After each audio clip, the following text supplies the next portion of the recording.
देखिए, एक व्यक्ति के ऊपर, शरीर के ऊपर सोने के तार हैं, दूसरे व्यक्ति के ऊपर सूत के तार नहीं। और ये कानून भारत की सरकार हमें, यह आपकी न्याय हमें मंजूर नहीं।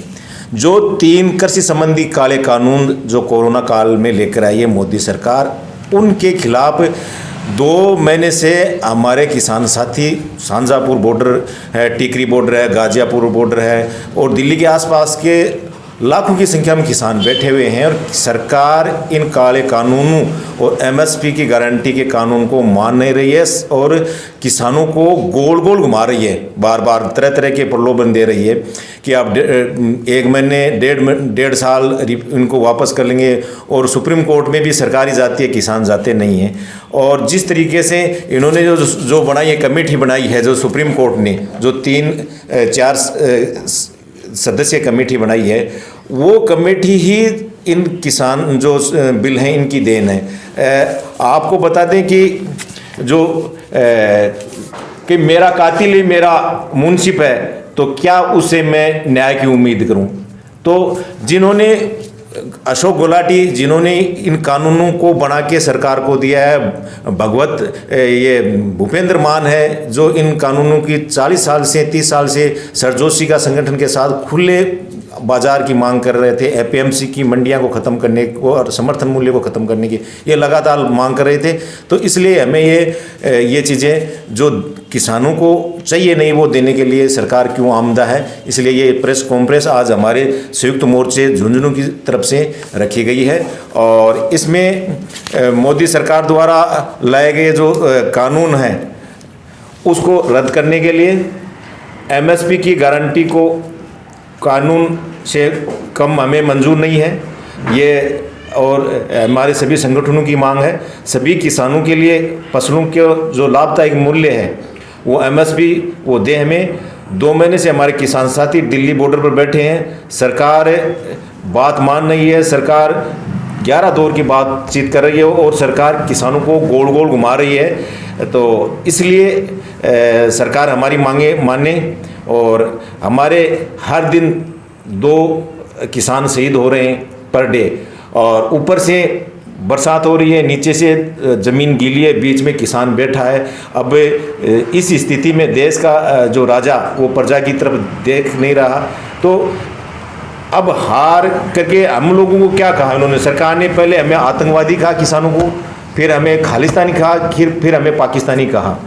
तो जिस तरीके से उन लोगों ने कहा, सरकार में बैठे हुए मंत्री और या सरकार के लोग, इसका जवाब देने के लिए 3 लाख से ज़्यादा किसान ट्रैक्टर लेके दिल्ली की सड़कों पे परेड करेगा अपने ट्रैक्टर के ऊपर झंडा लगा के। और झुंझुनू संयुक्त मोर्चा की तरफ से, हमारी तरफ से भी सैकड़ों ट्रैक्टर यहाँ से 23 तारीख को रवाना होंगे और हज़ारों की संख्या में हमारे पहले ही साथी वहाँ पे बैठे हुए हैं। क्योंकि ट्रैक्टर के ऊपर अगर कोई भी आदमी उस पर ट्रैक्टर पर झंडा लगा होगा, जिस तरीके से उस पे पर न तो पानी की बौछार कर सकता, न आंसू गैस के गोले छोड़ सकता। और अगर कोई भी आदमी इस पे पानी की बौछार, आंसू गैस के गोले या तिरंगे का अपमान करेगा, वो देशद्रोही होगा। हम देशद्रोही नहीं, हम देशभक्त हैं किसान। और इसी के लिए हम कह रहे हैं कि हमें जिस तरीके से बदनाम किया उसका हम 26 जनवरी गणतंत्र दिवस के ऊपर परेड निकालेंगे। और आज ये प्रेस कॉन्फ्रेंस साथियों के द्वारा इसीलिए रखी गई है कि भाई प्रेस को कम से कम ये बताएं कि हम 26 तारीख को क्या क्या करने वाले हैं। 23 तारीख का हमें जो प्रोग्राम है वो भगत सिंह जी की, सुभाष चंद्र बोस की पुण्यतिथि है। सुभाष पार्क से उसको तय करेंगे कि हम कहाँ से उस रैली को स्टार्ट करेंगे।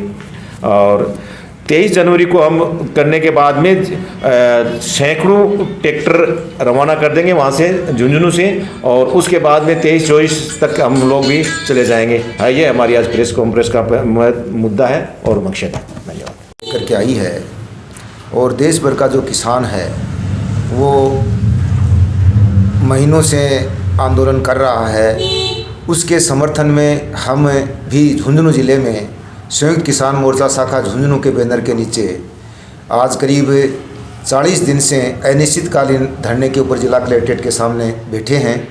उसमें सारे संगठन जो किसानों के संगठन हैं, सामाजिक संगठन हैं, जो और भी जनवादी संगठन हैं या कोई व्यक्ति हैं जो इस कानूनों के विरोध में हैं, वो सब इसमें बराबर की भागीदारी ले रहे हैं। और उसके बाद में हम लगातार 5-6 दिन से पूरे ज़िले में गांव-गांव में जाकर के, जगह जगह जाकर के लोगों को प्रेरित कर रहे हैं, लोगों को जनजागरण कर रहे हैं, इस कानूनों के बारे में हम बता रहे हैं। और सबसे बड़ी बात यह है कि भाजपा सरकार ने इस कानूनों के बारे में जिस तरह का मतलब किसानों को बदनाम करने का जो षड्यंत्र रचा है, जैसे अभी है इस आंदोलन को खालिस्तानियों का आंदोलन कर रहे हैं। कौन है खालिस्तानी? मतलब इस देश में हम एक ही बात पूछना चाहते हैं कि भाजपा सरकार आने के बाद में क्या इस देश में नक्सली टुकड़े टुकड़े गैंग, खालिस्तानी, पाकिस्तानी, मतलब इस सरकार को शर्म आनी चाहिए कि इनकी इंटेलिजेंस है, इनके लोग हैं, वो क्या कर रहे हैं। और बात है जो मतलब किसानों के लिए कर रहे हैं। अगर वास्तव में ऐसा है तो वो पकड़ क्यों नहीं रहे हैं उनको?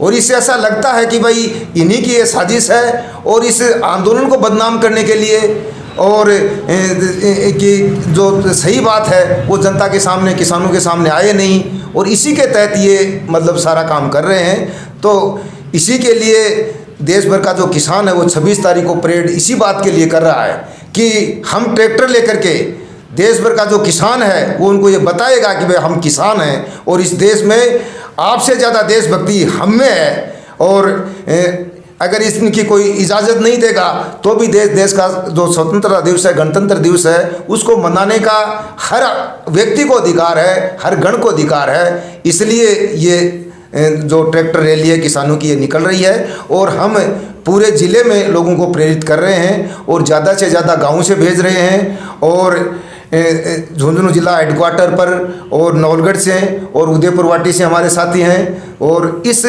हमारे जो संयुक्त किसान मोर्चा है इसमें भारतीय किसान यूनियन, जय किसान आंदोलन, शहीद भगत सिंह विचार मंच और शेखावाटी किसान मंच, किसान मजदूर एकता मंच, सारे जितने भी जो किसानों के संगठन हैं वो हम एक सामूहिक रूप से मतलब सारा ये प्रोग्राम कर रहे हैं। और हम ये ज़िले के किसानों से और हर आम आदमी से ये अपील करते हैं कि ये सिर्फ किसानों के ही खिलाफ नहीं है, ये आम आदमी के खिलाफ है। क्योंकि ये जो आवश्यक वस्तु अधिनियम का जो कानून बना हुआ था जिसमें कोई आवश्यक वस्तुओं का स्टॉक नहीं कर सकता, उसका खुला कर दिया। और इससे ये पूंजीपति हैं सारे जो किसानों की जो उपज है वो सस्ते में खरीदेंगे और फिर उसके बाद में अपनी गोदामों में भरेंगे वो। और जो ही मतलब कमी आएगी समाज में तो अनाज तो सबको खाना पड़ेगा।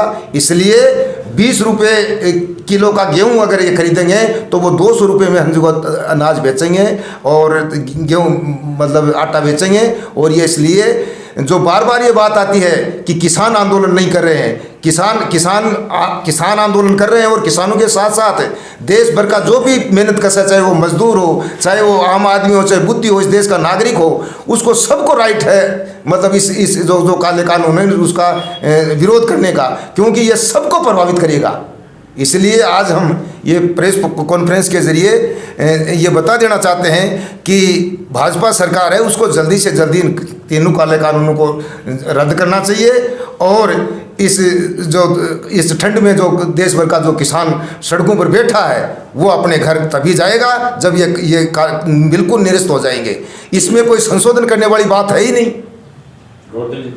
तो हमारा तो यही निवेदन है। अगर हमारी ट्रैक्टर रैली और किसान का जो ट्रैक्टर है उसके झंडे को रोका गया तो ये समझ लो कि सरकार का खाल या बक्कल उतारने का काम हम लोग करेंगे। मतलब इतना रोष किसानों के अंदर है कि अगर उसके ट्रैक्टर को रोक दिया गया और उसके आमना सामना हो गया तो सरकार के लेने देने भारी हो जाएंगे। किसान शांति प्रिय अपनी ट्रैक्टर रैली निकाल रहा है और उसको बाहर से जो रोड मांग रहा है, जो उसका अंदर भी नहीं जा रहे हैं हम, तो जो गणतंत्र दिवस की जो परेड है उसको भी प्रभावित नहीं करे उसके बाद से हम निकाल रहे हैं। और अगर उसके बाद भी हमें नहीं रोका गया तो आमने सामने लड़ाई होने की पोजीशन में। सरकार सोचे इस बात को और बड़ी गहनता से दे कि ये हल्के में नहीं ले, क्योंकि किसान में ये आंदोलन इस टाइप से हो गया है अभी फिलहाल कि जो आंदोलनकारी अग्रणी नेता हैं उनके बस में नहीं है रोकना उस परेड को। हाँ, वो शांति बनाए रख सकते हैं, ये अपील कर सकते हैं, लेकिन परेड होती रहेगी, ये निश्चित बात है। सरकार रात से बड़े बड़े पत्थर वगैरह रास्ते में डाल रही है। अगर ऐसी स्थिति कर रही है सरकार टकराव की, तो बहुत ही ये मानो कि खून खराबा होने वाली स्थिति में ये हम लोग आपको प्रेस के माध्यम से कह रहे हैं कि सरकार को आप चेताएं कि स्थिति बहुत विकट परिस्थिति होने वाली है। अगर झंडे को रोका गया तो सरकार की खाल उतार ली जाएगी, ये सोच के देख लो आप। अगर आप इसको 26 जनवरी को आप अब झंडे लेकर भी नहीं सकते तो कौन से देश में जी रहे हैं हम किसान लोग? हमें हर तरीके से बदनाम किया गया है। तो किसानों की जो परेड है उसको शांति से निकलने दे सरकार, इसी के लिए हम ये प्रेस कॉन्फ्रेंस आज हम लोगों ने की है।